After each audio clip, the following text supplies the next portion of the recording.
Hello everyone, welcome to today's session.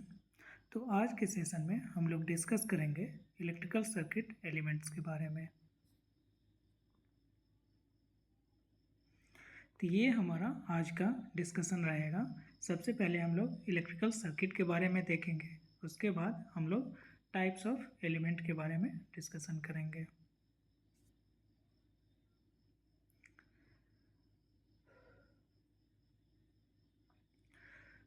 तो अब हम लोग डिस्कशन करते हैं इलेक्ट्रिकल सर्किट के फंडामेंटल्स के बारे में। तो जहाँ भी हमारा इलेक्ट्रिकल या मैग्नेटिक से रिलेटेड डिस्कशन होता है तो मटेरियल का एक बेसिक प्रॉपर्टी होता है जिसको हम लोग चार्ज कहते हैं, जो कि रिस्पॉन्सिबल होता है किसी भी मटेरियल के इलेक्ट्रोमैग्नेटिक एक्सपीरियंसेस को शो करने के लिए। तो हम सभी लोग जानते हैं कि चार्ज दो टाइप का होता है। एक पॉजिटिव चार्ज होता है जो कि प्रोटॉन के कारण होता है, दूसरा हमारा नेगेटिव चार्ज है जो इलेक्ट्रॉन के कारण होता है। तो हम लोग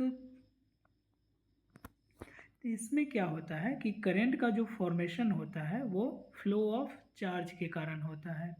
तो हम लोग करंट को कैसे डिफाइन कर सकते हैं कि रेट ऑफ चेंज ऑफ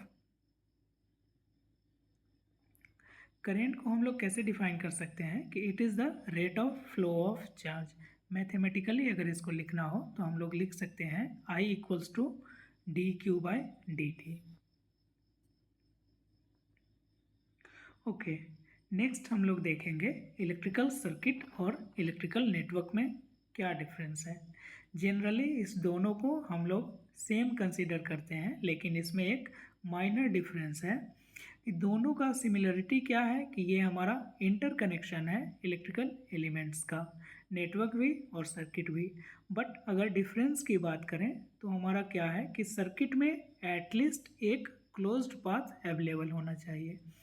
जैसे एग्जांपल के लिए यहाँ पे दिखाया गया है कि एक बैटरी है, लैंप है और स्विच है। ये हमारा सिंपल एक इलेक्ट्रिक नेटवर्क है। अगर स्विच ऑफ है तो इसमें क्या होगा, करंट फ्लो नहीं होगा क्योंकि कोई भी क्लोज्ड पाथ अवेलेबल नहीं है।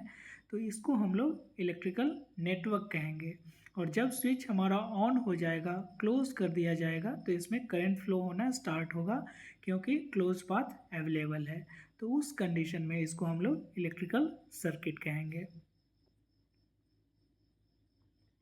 नेक्स्ट हमारा डिस्कशन है टाइप्स ऑफ इलेक्ट्रिकल एलिमेंट्स के बारे में।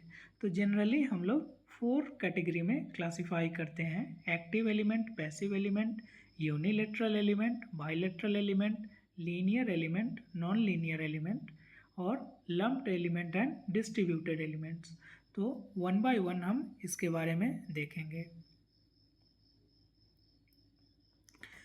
Active elements and passive elements. तो एक्टिव एलिमेंट क्या होता है, जो एलिमेंट एनर्जी सप्लाई कर सकता है किसी एक्सटर्नल लोड को, तो उसको हम लोग एक्टिव एलिमेंट बोलेंगे।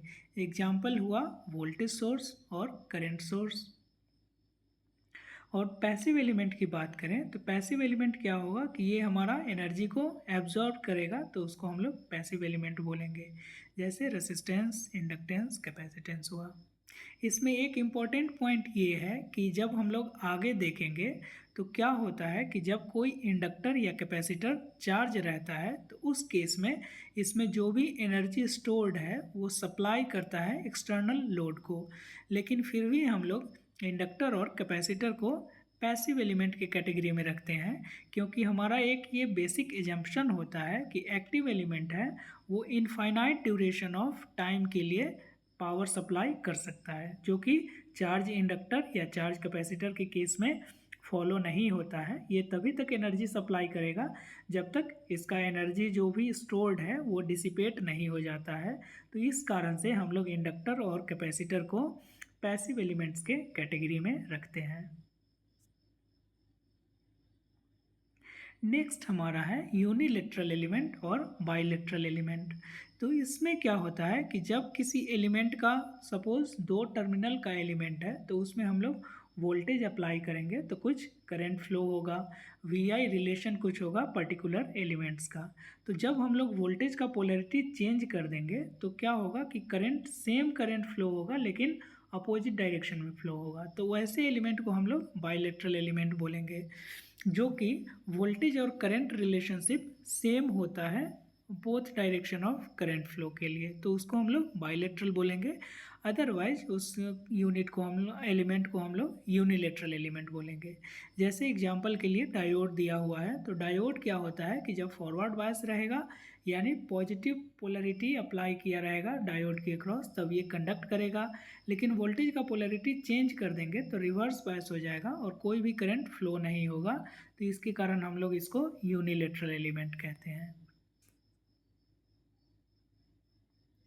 नेक्स्ट क्लासिफिकेशन है linear and non linear element. तो लीनियर एलिमेंट क्या होता है कि जो हमारा दो प्रॉपर्टी होता है, होमोजेनिटी एंड एडिटिविटी, इसको फॉलो करता है, उसको हम लोग लीनियर एलिमेंट कहेंगे, अदरवाइज नॉन लीनियर एलिमेंट कहेंगे। अभी हम लोग यहाँ पे होमोजेनिटी और एडिटिविटी के बारे में डिस्कशन नहीं करेंगे, ये फिर कभी बाद में डिस्कशन करेंगे। अभी इतना ही ध्यान में रखना है कि अगर इस दोनों प्रॉपर्टी को कोई भी एलिमेंट फॉलो कर रहा है तब वो हमारा लीनियर हुआ, अदरवाइज नॉन लीनियर हुआ। नेक्स्ट क्लासिफिकेशन है lumped element and distributed element. तो लम्प्ड एलिमेंट क्या होता है कि इसको अगर हम लोग अलग अलग क्लासिफाई कर सकते हैं, अलग अलग कंसीडर कर सकते हैं, तो इसको लम्प्ड एलिमेंट बोलेंगे। जैसे सिंपल रेसिस्टेंस हुआ, इंडक्टेंस हुआ, कैपेसिटेंस हुआ, डायोड हुआ, कोई भी एलिमेंट जिसको अलग अलग रखा जा सकता है उसको हम लोग लम्प्ड एलिमेंट बोलेंगे। तो डिस्ट्रीब्यूटेड एलिमेंट क्या होगा, जिसको हम लोग सेपरेट नहीं कर सकते हैं, ये टोटल लेंथ के लिए यूनिफॉर्मली डिस्ट्रीब्यूटेड होगा। जैसे एग्जांपल के लिए ट्रांसमिशन लाइन कंसीडर किया गया है, तो ट्रांसमिशन लाइन के केस में क्या होता है कि हम लोग रेसिस्टेंस को अलग अलग नहीं कर सकते हैं या इंडक्टेंस को अलग अलग नहीं कर सकते हैं, वो हमारा टोटल लेंथ पे यूनिफॉर्मली डिस्ट्रीब्यूटेड होता है। जैसे ट्रांसमिशन लाइन के रेसिस्टेंस को अगर डिनोट करना होता है तो हम लोग पर यूनिट लेंथ में डिनोट करते हैं। फॉर एग्जांपल 1.2 ओम पर मीटर या 1.2 किलो ओम पर किलोमीटर, इस तरीके से हम लोग डिनोट करते हैं, क्योंकि वो हमारा एक जगह नहीं है, वो डिस्ट्रीब्यूटेड है टोटल लेंथ पे, तो ऐसे एलिमेंट को हम लोग डिस्ट्रीब्यूटेड एलिमेंट बोलेंगे। तो ये हमारा 4 क्लासिफिकेशन हुआ एलिमेंट का। तो आज का डिस्कशन हम लोग यहीं तक रखते हैं। अगर कोई भी डाउट है तो आप लोग कमेंट सेक्शन में अपने डाउट पोस्ट कर सकते हैं, जितना पॉसिबल होगा मैं रिप्लाई करूँगा। Okay, thank you for your time and thanks for watching. मिलते हैं हम लोग नेक्स्ट सेशन में। Thank you.